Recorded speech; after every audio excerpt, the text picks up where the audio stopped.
आपकी body pain क्यों होती है? जी के नए नए उपाय सुनने के लिए चैनल को सब्सक्राइब जरूर करें और आगे से आगे शेयर जरूर करें। अगर आपको आपका खाना नहीं पच रहा है, खाने के बाद में आपका जी मचलता है या फिर उल्टी जैसा आपको फीलिंग होता है, या आपके सिर दर्द होता है, या कब्ज रहती हो, हाथ पैरों में दर्द हो, आंखों की रोशनी में थोड़ा अंतर हो गया हो, तो अगर आप लिखना चाहो तो आप लिख दीजिए। मैं बहुत अच्छी दवा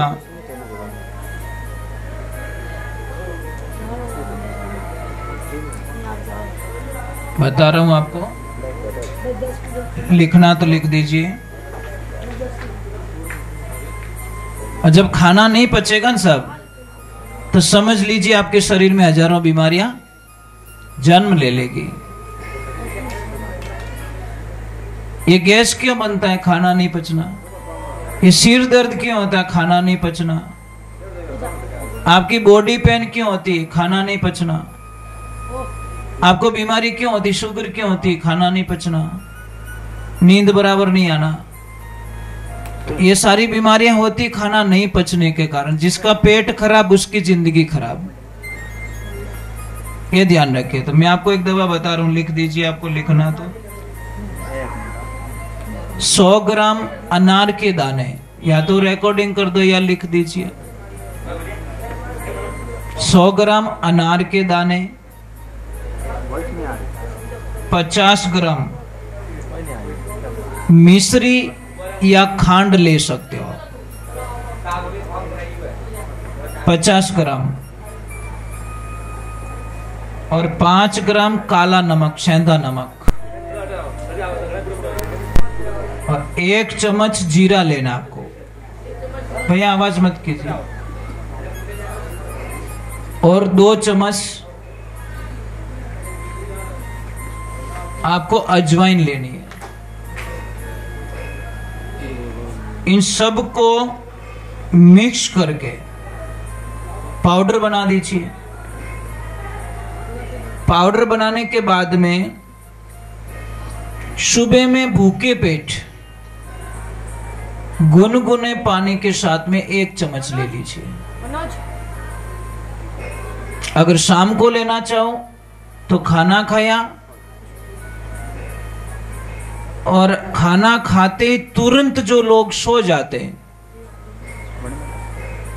उनका इलाज दुनिया में कोई कर भी नहीं सकता।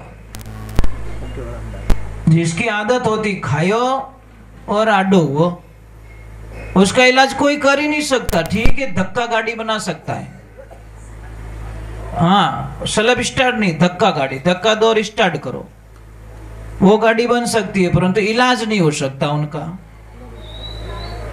शाम को खाना खाने के बाद में कम से कम, जैसे ये बड़ा हॉल बने, अंदर 1000 कदम चलो।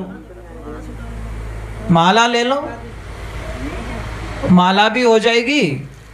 राम राम राम राम करते करते घूमते रहो, माला करते रहो, घूमते रहो, 4-5 माला कर दो चलते चलते, 1000 कदम चल जाइए।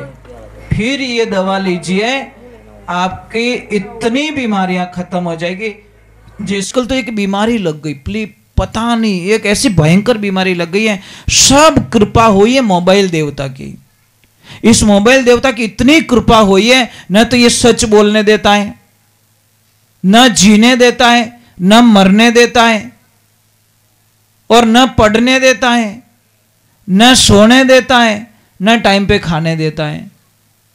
इस मोबाइल की इतनी भयंकर बीमारी हो गई महाराज, कैंसर से तो आदमी जल्दी जल्दी 2-3 महीने में मर जाता है, पर ये तो मरने भी नहीं देता, जीने भी नहीं देता। इसलिए अगर जीना है, लाइफ में जीना है, तो मोबाइल का कम से कम उपयोग कीजिए, आपकी जिंदगी में बड़ी खुशियां आएगी। मोबाइल ने पति और पत्नी के बीच के रिश्ते खत्म कर दिए। मोबाइल ने अपने दोस्तों के बीच में बहुत बड़ी दरार खड़ी कर दी।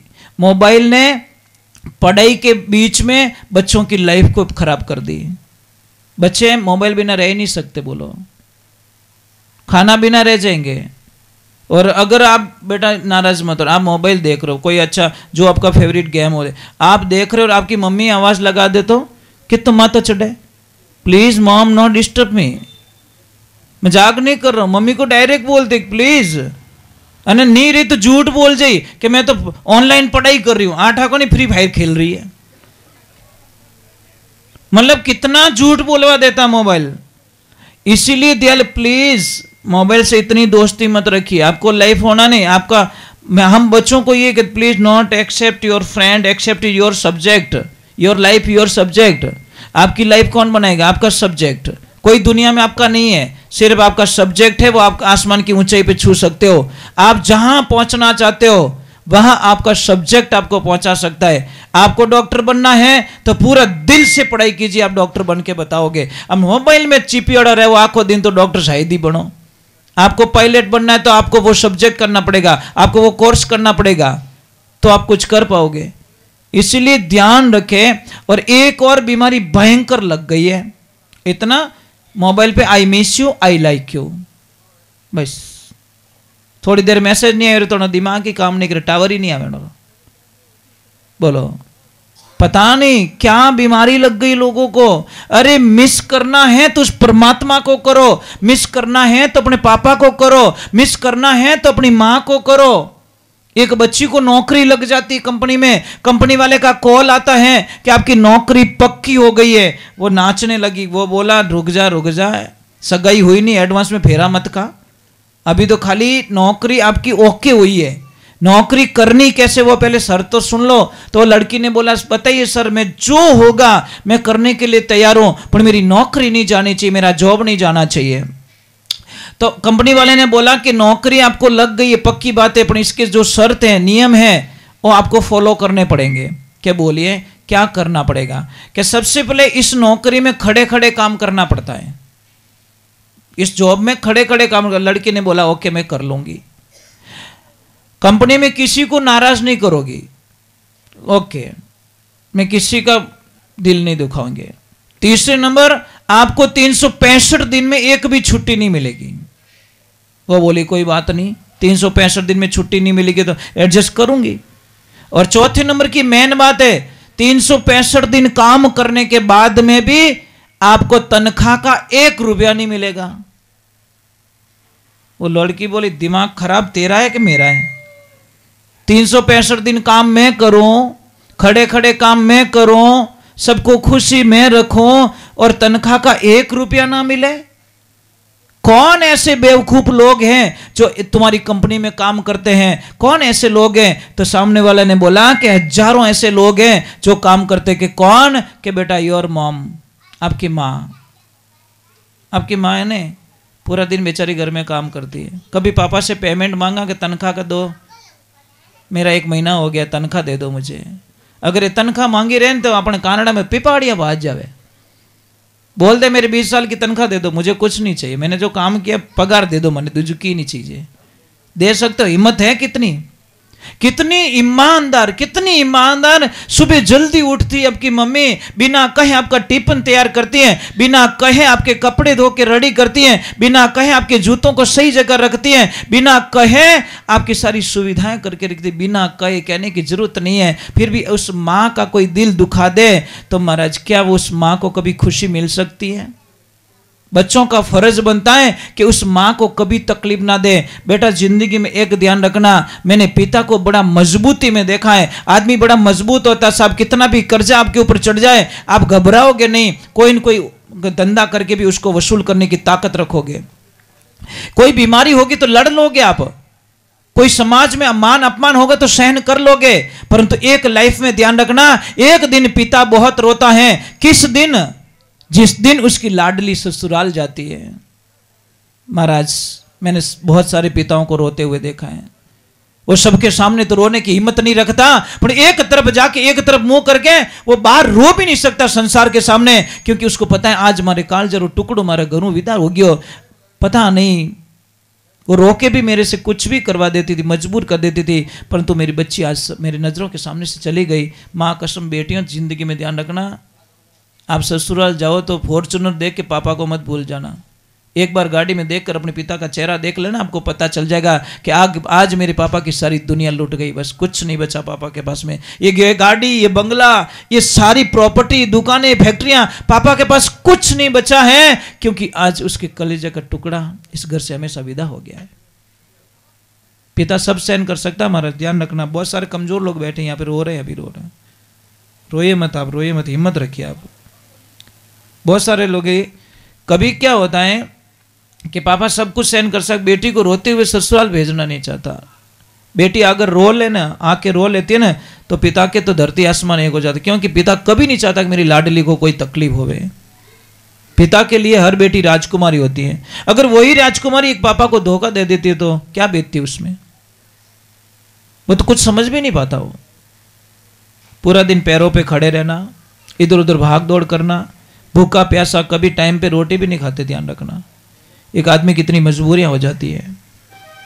तो मैं आपसे वंदन करता हूं कि सत्संग होती है, सत्संग को मजाक में मत लीजिए। परिवार कोई मार्केट में मिलने वाली चीज नहीं है कि पापा चले गए तो मैं दूसरा। देखो, पिता और सूर्य दोनों एक समान है। पिता और सूर्य दोनों एक समान है। पिता की जो डांट फटकार सुनने की जो ताकत रखता है, वो औलाद हमेशा कामयाब हो जाती है। और सूर्य की जो तप सहन करना शुरू कर देता है, उसकी जिंदगी में आनंद ही आनंद हो जाता है। महाराज, जिस दिन सूर्य डूब जाएगा पूरे ब्रह्मांड में अंधेरा छा जाएगा, और जिस दिन पिता इस दुनिया से चला जाएगा पूरे परिवार में अंधेरा छा जाता है। महाराज, ये लाइफ में ध्यान रखने की बातें होती है। क्योंकि स्कूल में जाते हैं ना, सर का वो डंडा होता है ना, वो डंडा नफरत का डंडा नहीं है कि तुम्हारे बदले का डंडा नहीं है, वो तुम्हारी कामयाबी का डंडा होता है। पर विद्यार्थियों को बड़ा अटपटा लगता है कि मेरे सर ने मुझे मारा क्यों। अरे वो एक डंडे ने तेरी जिंदगी में 4 खुशियां ला दी। एक घोड़े पे बैठा हुआ घुड़सवार घोड़े को क्यों मारता है? वो चाहता है कि मेरा घोड़ा मैदान में हार ना जाए, इसीलिए वो चाबुक मारता है। वो घोड़े को जीताना चाहता है। तो बेटा, आपके भी सर कभी आपको डंडा मार देना तो सोचना, ये डंडा मेरी जिंदगी के अंदर कुछ न कुछ नई कामयाबी ला के छोड़ेगा। पर क्या करे, मार सब आपड़ा कह दियो, मार से ही डरे के काटा गेट बारे काटे कि तो लंबो तिलक काटी राम जाने, घरे जाने कह दियो। तो